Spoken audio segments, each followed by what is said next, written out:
Jason and Maggie, thank you for inviting us to the MCC. This legislative session recently concluded, followed by a special session. Among leading moral issues during the session were proposed cuts to non-public pupil aid. Responding to these proposed budget cuts, many Catholics gathered in the Minnesota State Capitol Rotunda as part of a rally protesting Waltz's proposed budget cuts. Non-public pupil aid was ultimately retained in the biennium budget. What is the non-public pupil aid, and why was it so important to retain? The state of Minnesota makes a commitment to all students, irrespective of where they go to school, to provide essential services. So that includes transportation like busing, nursing, counseling services, textbook aid, and other instructional aids as well, like standardized test funding as well. Now, these aren't subsidies to private schools. These are funds that are administered by public school districts in collaboration with non-public schools and Catholic schools for the benefit of students. So the state funds all students in these essential services. And so we thought cutting those services simply because you go to private schools or Catholic schools was discriminatory and unfair. And these are essential services. We shouldn't be balancing the budget on the backs of our students. There's a lot of other things in the budget that we can be looking at, what might be called amenities that we should be cutting before we're cutting essential services for students. So we thought it was discriminatory, unfair. The funds comprise 0.5% of the overall education budget in Minnesota. So we're glad that the funds were retained. It's over $100 million every biennium. So 40,000 Catholic school students and a little over 1,000 per person. That's up to $40 million in state aid to non-public school students and Catholic school students specifically. So really big issue, a moral issue. And we're very thankful that because of the great work of our principals and the people in the pew and people in our Catholic schools standing up, educating legislators about what those aids are and why they're important, we're able to win the day, and those cuts were removed. They were taken off the table, and that funding was retained for the next 2 years. Your office has advocated against the legalization of online gambling, even saying sports gambling is addictive and often leads to problem gambling. This year, online sports gambling suffered a second defeat in committee. Minnesota remains one of 12 states to not have legal online sports gambling, despite attempts to push the bill forward. But the attempts to legalize online gambling failed to pass even one committee this session. What are lawmakers saying about this issue? Lawmakers and the public generally are waking up to the reality that online sports gambling is a consumer fraud scheme. The House really does always win. So people can make all kinds of bets in Minnesota. You and I can make a bet on a game. There's sports fantasy pools and NCAA tournament brackets that are held within an office, for example. There are legal forms of betting, but what we're against is the creation of commercial sports books, the house, if you will, because those really are consumer fraud schemes. Even horse race betting, you're betting against other people. It's called parimutuel betting. So we think this is dangerous. We think it's addictive. We think putting a sports book in everyone's cell phone 24/7 and giving them access to sports gambling combines both the highly addictive nature of gambling with all the things that we're learning about the addictive nature of cell phones and social media. And that's a toxic brew. It would amount to a massive multi-billion-dollar wealth transfer from Minnesotans into the gambling entities without any benefit to the state of Minnesota, because the tax revenue that's generated would actually go into a gaming fund that then is redistributed among gaming entities. Yeah, there's a little money for youth sports and gambling addiction, so you're creating a harm and then you're offering money to try to solve the harm. But the state loses. We bear all the costs of family fragmentation, addiction, bankruptcies, and everything else. The state gets no benefit. So who benefits from legalizing sports gambling? And we think it's dangerous, harmful. The studies are showing that since 2018, when the U.S. Supreme Court allowed states to legalize it, the harms are pouring in. So fortunately, Minnesota wasn't one of those states that jumped right into legalization. And now we're seeing withdrawal data and studies and other research that's been introduced to legislators, and that's why it's been defeated in committee now twice this year.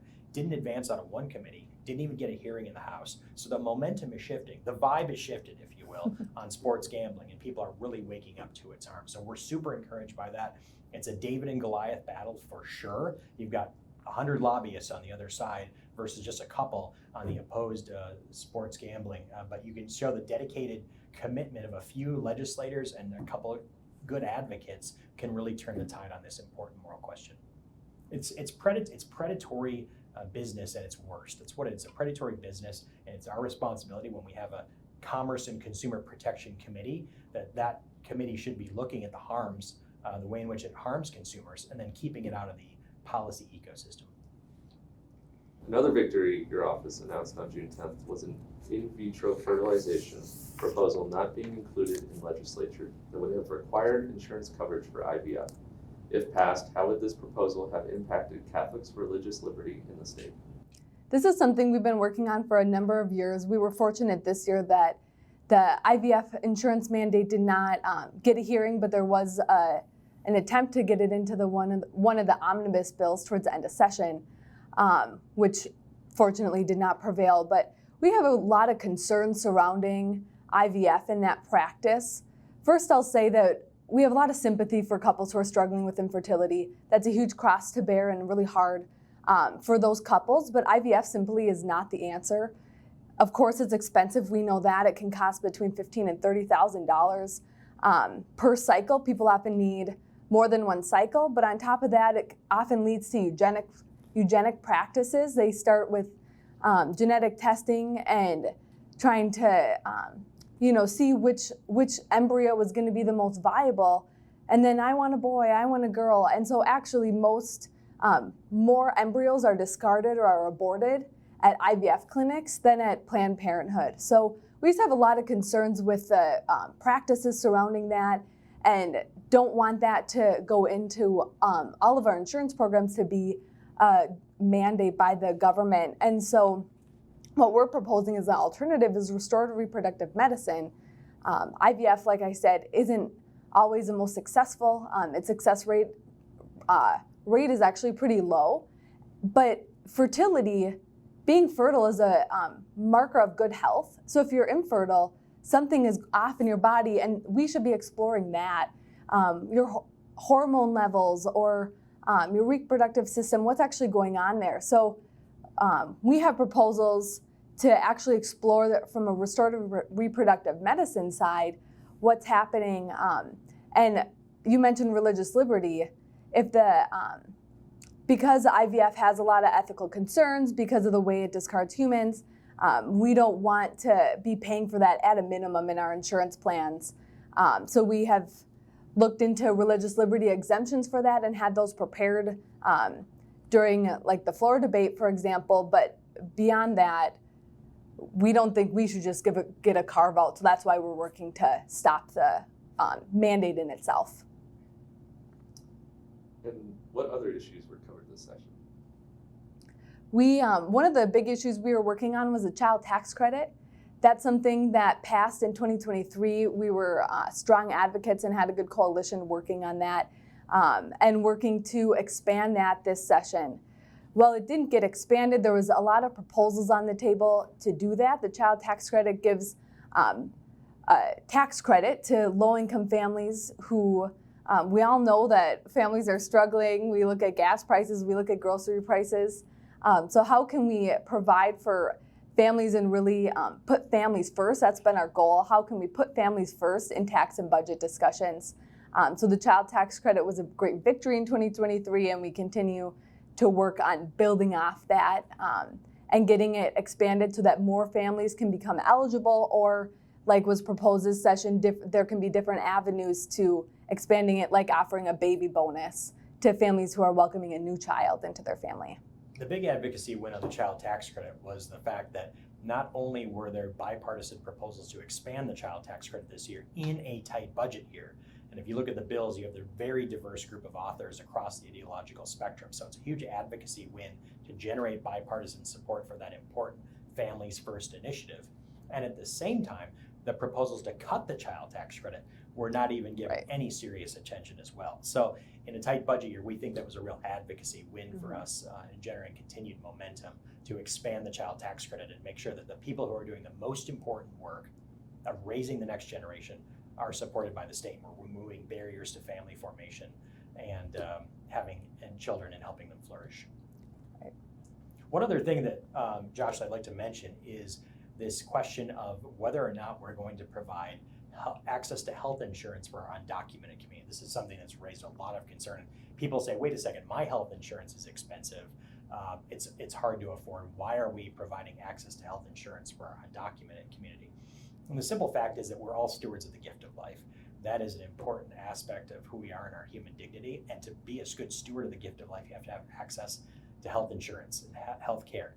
And so we have a system that's based around insurance. And so people need access to the insurance. Now, people will say, well, you're here illegally. Why should we be, quote unquote, rewarding illegals? Well, we're really not. What we're trying to do is to say, we have a program for low-income Minnesotans, and we give people access to it simply based on their income status. And immigrant Minnesotans, people who are here for a variety of reasons, but who are here because we rely on them from an economic standpoint. They work on our roofs, they work in our restaurants, they work in our fields, they work in manufacturing jobs and everything else. So we rely on them and the economic things that they contribute to our economy. And at the same time, giving them access to health care. It doesn't have to be free by any means, giving them access to purchase health care so they have basic preventative care.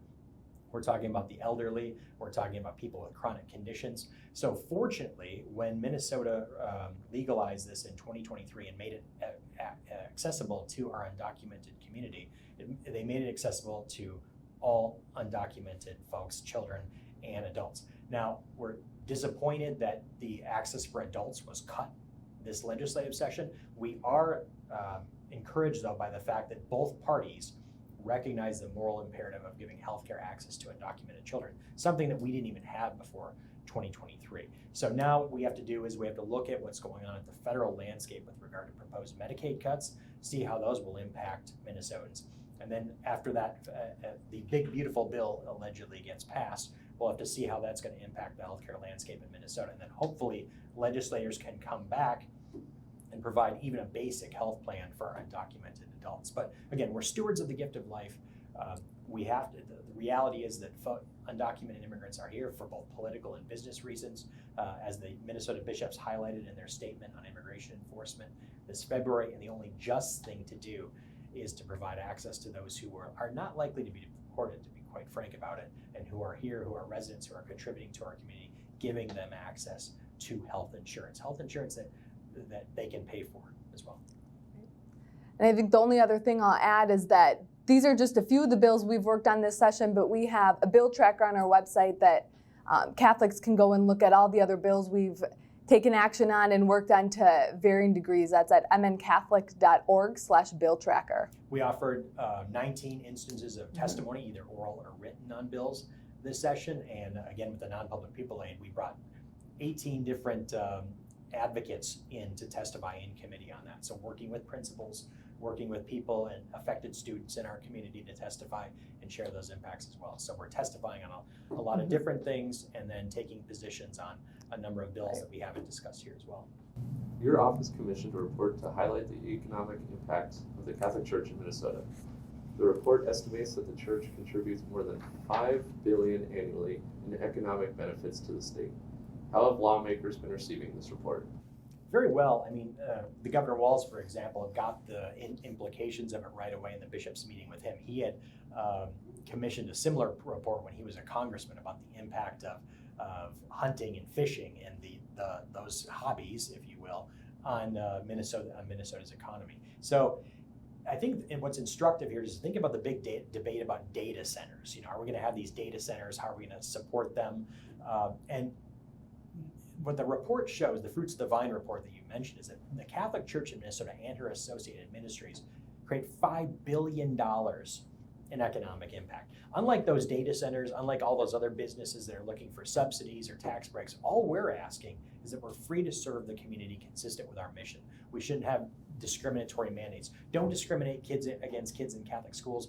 Don't put burdens on our religious freedom and our ability to serve in a charitable, healthcare, educational context, for example. So that's why that report is so important, is to say, you might not be a Catholic, you might not even like the Catholic Church, but you can't deny from an objective, econometric standpoint that the church creates serious benefits to the broader community simply because of the jobs that we create. We're an employer, our parishes employ people, our schools employ people, our places like the cathedral create magnet effects, economic magnet effects. For the broader community, so you come to St. Paul, you visit the cathedral, you might go to a wedding, for example, or a funeral. Those all create magnet effects that impact the broader community, because then you're going to restaurants, you're getting a hotel, you're buying a coffee in St. Paul. Really encourage people to read that report. This is just part of the good news of what the church is bringing to the broader community, simply because of our large institutional footprint, and that footprint matters. And again, all we're asking for is the freedom to serve and not be subject to discriminatory mandates. Not subsidies, not handouts. Don't discriminate against Catholic school kids. What legislative topics will your office be paying close attention to as the next session approaches?